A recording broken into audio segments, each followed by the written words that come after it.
பலரும் ஒரு கதை போல படிச்சுட்டு போறாங்க ஆதம் அலைஹிஸ்ஸலாம் வரலாறு. அப்படி படிக்க கூடாது. சொல்றதுக்காக அல்லாஹ் இதெல்லாம் குறிப்பிடல அல் குரான்ல. நல்லா தெரிஞ்சுக்கோங்க. படிப்பினைகளை பெற்று நம்ம வாழ்க்கையில அப்ளை பண்ணணும்.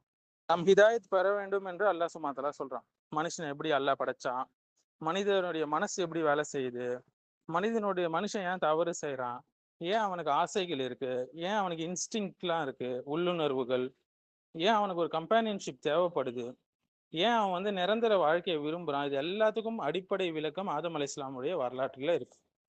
இன்றைய மாடர்ன் சப்ஜெக்ட்ஸ் எல்லாமே psychology, sociology, philosophy, evolutionary psychology, இவை வந்து மனுஷனை புரிஞ்சு கொள்றதுக்கு முயற்சி செய்யறாங்க. ஆனா அவை பெரும்பாலும் வந்து மனுஷனை வந்து ஒரு பயாலஜிக்கல் மிஷின் போலதான் பார்க்கின்றன. அதாவது மனுஷன் வந்து சாப்பிட்றான், இனப்பெருக்கம் செய்யறான், உயிரை காப்பாற்றிக் கொள்றதுக்காக போராடுறான், அப்படின்றதோட முடிச்சுக்கிறாங்க அவங்களுடைய வரைவிலக்கணத்தை. ஆனா இஸ்லாம் மட்டும்தான் மனுஷனை வெறும் உடலாக பார்க்கலங்க. அவனுக்குள்ள இருக்கக்கூடிய அந்த ஆன்மாவை பார்க்கிறது, அவனுக்குள்ள இருக்கக்கூடிய அந்த அறிவை பார்க்கிறது, அவனுக்குள்ள இருக்கிற அந்த உணர்ச்சியை பார்க்குது, அவனுக்குள்ள இருக்க அந்த ஃபித்ரா இயற்கை உள்கட்டமைப்பை பார்க்குது, இறைவனை தேடக்கூடிய உள்ளார்ந்த தேவை மனுஷனுக்கு இருக்கு என்பதை விளக்குது. அதனாலதான் குரான் வந்து மனிதனை வந்து மாடர்ன் தியரிஸை விட ஆழமாக எக்ஸ்பிளைன் பண்ணுதுன்னு சொல்லலாங்க. ஸோ அல்லாஹ் அவரை படைத்தான், சொர்க்கத்துல வச்சான், எல்லா நிம்மதியையும் கொடுத்தான், ஆனால் ஒரே ஒரு மரத்தை மட்டும் நெருங்காதீங்கன்னு சொன்னான். ஸோ மனுஷனுக்கு ஒரு கியூரியாசிட்டி, ஆர்வம் என்றது எப்பவுமே ஒன்று இருக்கு. தடை செய்யப்படுது அறிய வேண்டும் என்ற எண்ணம் வந்து மனுஷனுக்கு இயற்கையாகவே இருக்கு. இதேதான் சைக்காலஜி உளவியல்ல காக்னிட்டிவ் கியூரியாசிட்டி என்று சொல்லுவாங்க. ஆனா இஸ்லாம் என்ன சொல்லுது, ஆர்வம் தவறு இல்லப்பா, ஆனால் அது வந்து அல்லாஹ் இறக்கி வச்ச இறை செய்தியோடு அந்த எல்லைக்குள்ள இருக்கணும் அந்த ஆசை. பிறகு ஷைத்தான் வரான், அவங்கள வழி கெடுக்கிறான். அல்லாஹ்க்கு எதிராக வந்து நீ இதை செய்யின்னு சொல்லல, அப்படி சொன்னா செஞ்சிருக்க மாட்டார். மனுஷனுடைய உள்ளார்ந்த ஆசைகளை பயன்படுத்தி அவரை வழிகெடுத்தான். இந்த மரத்தை சாப்பிட்டா நீ நிரந்தரமாக வாழ்வ என்று சொன்னான். இங்க ஒரு மிக ஆழமான விஷயம் என்னன்னா,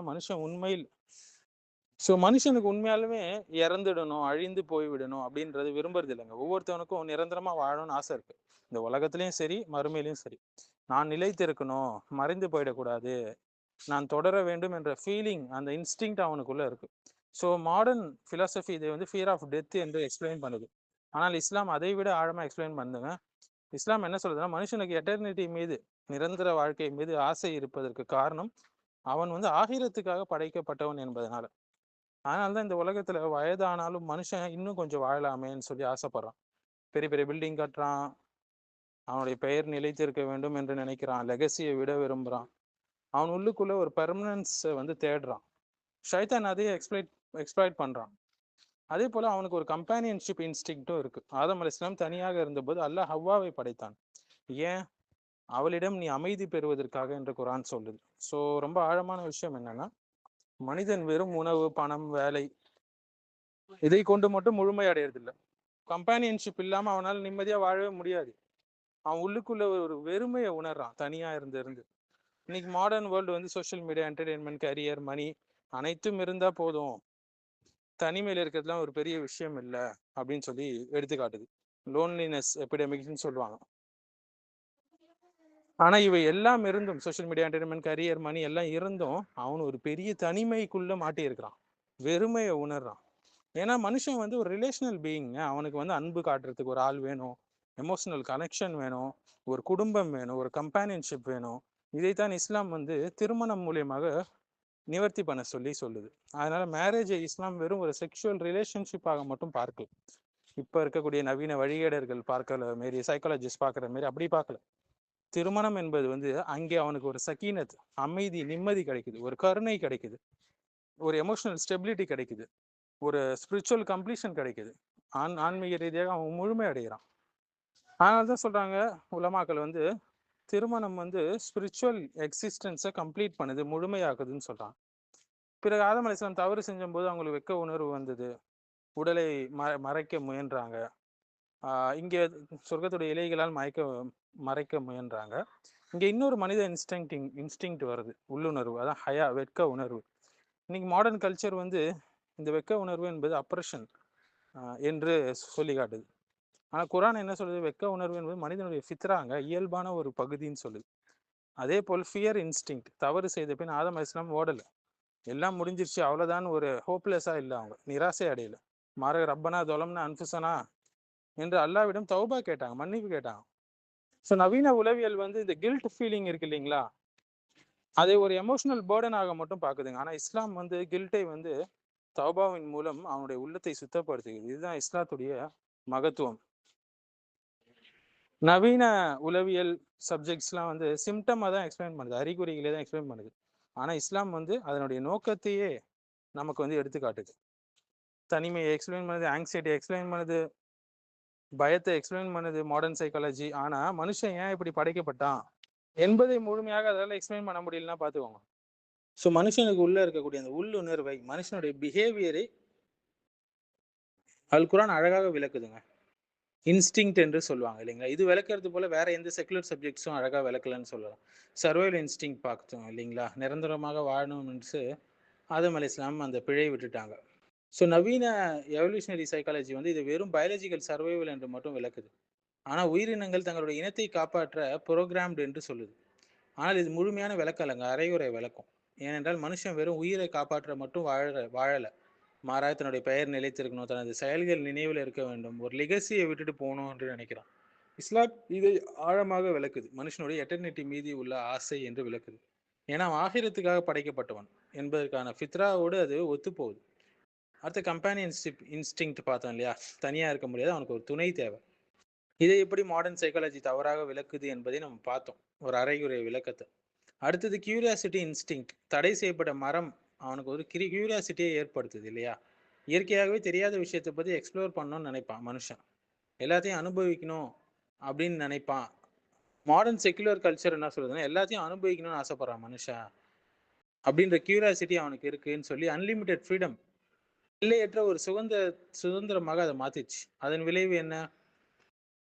ஹராமான உறவுகள், ஹராமான கல்ச்சர்ஸ் எல்லாம் உருவாச்சு. இஸ்லாம் கியூரியாசிட்டியை தடுக்கலைங்க, ஆனால் இறை செய்திக்கு உட்பட்ட அந்த அந்த எல்லைக்குள் இருக்கணும் கியூரியாசிட்டி.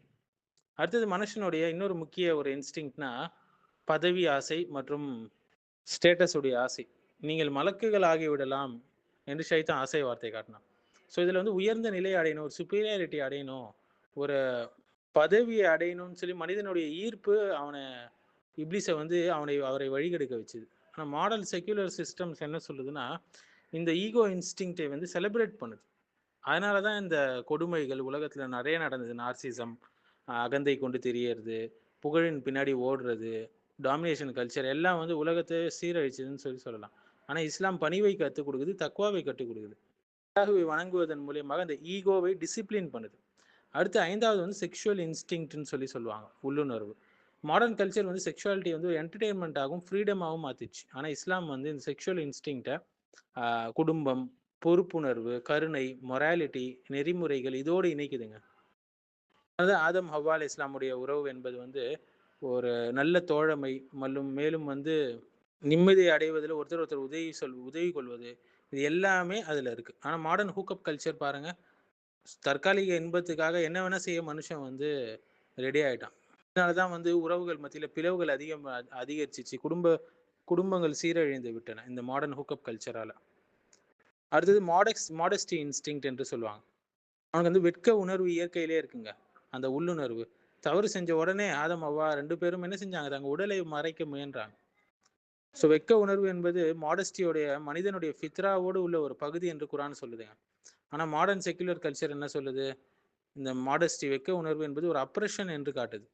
அதனால தான் இன்னைக்கு பார்க்கலாம் இல்லைங்களா, வெட்கக்கேடாக மக்கள் எவ்வளோ தெரியுறாங்க, கண்ணியத்தை இழந்து தெரிகிறான், ஷேம்லெஸ் கல்ச்சர் வந்துருச்சு, எல்லாத்தையும் பார்க்குறான் இல்லைங்களா. ஆனால் வெட்க உணர்வு என்பது மனிதனுடைய உயர்ந்த குணங்களில் ஒன்றுன்னு இஸ்லாம் சொல்லுது. அடுத்து ஃபியர் இன்ஸ்டிங்க்ட் இல்லையா, ஃபியர் இன்ஸ்டிங்க்ட் உள்ளுணர்வு. தவறு செஞ்சமே ஆதம் பயந்தாங்க, கில்ட்டாக உணர்ந்தாங்க. மாடர்ன் சைக்காலஜி என்ன சொல்லுது, இந்த பயத்தை வந்து கெமிக்கல் ரியாக்ஷன் என்று எக்ஸ்பிளைன் பண்ணிட்டு போயிடுது. ஆனால் இஸ்லாம் வந்து பயத்தை வந்து ஒரு ஸ்பிரிச்சுவல் பர்பஸ், ஆன்மீக ரீதியான ஒரு நோக்கமாக இருக்கிறது என்று சொல்லுது. தவறுலேருந்து தடுக்குது, தௌபா செய்ய வைக்குது, அவனுடைய மொராலிட்டியை பாதுகாக்குது. அடுத்து தௌபா செய்யக்கூடிய ஒரு இன்ஸ்டிங்க்ட் உள்ளுணர்வு. ஆதம் அலைஹிஸ்ஸலாம் தவறு செஞ்ச பின் நிராசை அடையலை, தௌபா செஞ்சாங்க, வெற்றி கண்டாங்க. ஸோ மாடர்ன் செக்யூலரிசம் வந்து இந்த கில்ட் ஃபீலிங்கை ரிமூவ் பண்ணுறதுக்கு முயற்சி செய்யுது. இதெல்லாம் உனக்கு சந்தோஷத்தை கொடுக்குது, அது எல்லாத்தையும் செய்ப்பா அப்படின்னு சொல்லுது மாடர்ன் செக்யூலரிசம். இந்த வேகத்தில் மனுஷன் போனான்னா நாசமாக தான் அடைவான். ஆனால் இஸ்லாம் வந்து இந்த கில்ட் ஃபீலிங், தவறு இந்த உணர்வை வந்து தௌபாவோடு இணைக்குது. தௌபாவை உள்ளத்தை சுத்தப்படுத்துறதோடு இணைக்குது. உள்ளத்தை சுத்தப்படுத்தும் போது ஆன்மீக ரீதியாக ஒரு பெரிய நிலையை அடையிறான் அவன். இஸ்லாம் அவனுக்கு இந்த மாதிரி படிப்படியாக வெற்றி கொடுக்குது. ஸோ இன்னைக்கு உலகத்துல பணம் இருக்கு, என்டர்டைன்மெண்ட் இருக்கு, டெக்னாலஜி இருக்கு, ஆனா வாழ்க்கைக்கு அர்த்தம் அதால கொடுக்க முடியல. அதனால தான் நிறைய டிப்ரெஷன், சூசைடல் ரேட்ஸ் அதிகமாகிறது நம்ம பார்க்குறோம். உள்ளத்துல வெறுமை இருக்கிறத பார்க்குறோம், எவ்வளோ பெரிய பணக்காரனாக இருந்தாலும். ஸோ மனுஷன் ஏன் படைக்கப்பட்டான் என்பதை தெளிவாக சொல்லுது இஸ்லாம். அல்லாஹ்வை வணங்குவதற்காக. வாழ்க்கைக்கு ஒரு அர்த்தம் கொடுக்குது. இதுல இந்த சோதனைகள், இந்த உலகத்தில் வரக்கூடிய சோதனைகளுக்கு அர்த்தம் கொடுக்குது, மரணத்திற்கு அர்த்தம் கொடுக்குது. மேலும் சோஷியல் இன்ஸ்டிங், 10வது வந்து சோஷியல் இன்ஸ்டிங், உள்ளுணர்வு.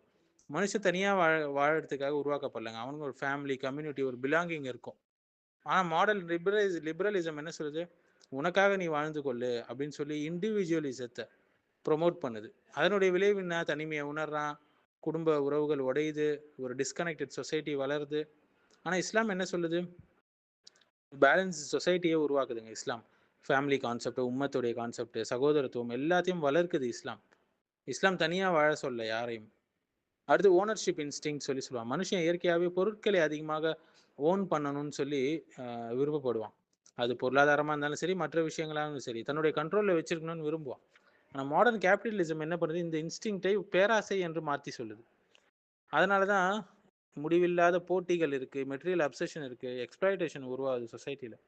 ஆனால் இஸ்லாம் வந்து ஹலாலா பொருளாதாரம் தேட சொல்லுது, ஜக்காத்து கொடுக்க சொல்லுது, சதகாக்கள் கொடுக்க சொல்லுது, ஒரு பொறுப்புணர்வோடு அவனை செயல்பட வைக்குது. அதனால அந்த பொருளாதாரத்தை பெறணும்னு அந்த இன்ஸ்டிங் வந்து சுத்தமான முறையில், சரியான முறையில் அது கையாளப்படுது. அடுத்து ப்ரொடெக்டிவ் இன்ஸ்டிங் சொல்லுவான். மனுஷன் தன்னை, தன்னுடைய குடும்பத்தை, குழந்தைகளை பாதுகாக்க வேண்டும் என்ற இயல்பு அவனுக்குள்ள உள்ளுணர்வு இருக்கு. இதை ரெஸ்பான்சிபிலிட்டி மற்றும் கவ்வாமா என்று இஸ்லாம் அழகாக சொல்லி காட்டுது. ஆனால் மாடர்ன் ஐடியாலஜி சித்தாந்தங்கள் என்ன பண்ணுதுன்னா, இந்த இயற்கையான ஜெண்டர் ரெஸ்பான்சிபிலிட்டிஸ் இல்லைங்களா, ஆண் என்ன செய்யணும், பெண் என்ன செய்யணுன்ற விஷயத்தையே குழப்பி விட்டுருது. அடுத்து டிசைர் ஃபார் பியூட்டின்னு சொல்லுவாங்க. அழகாக இருக்கணும்னு மனுஷன் ஆசைப்படுவான். ஸோ வந்து இந்த மாடர்ன் கல்ச்சர் வந்து இந்த அழகை வந்து ஒரு கமர்ஷியலைசேஷனாக மாட்டுது.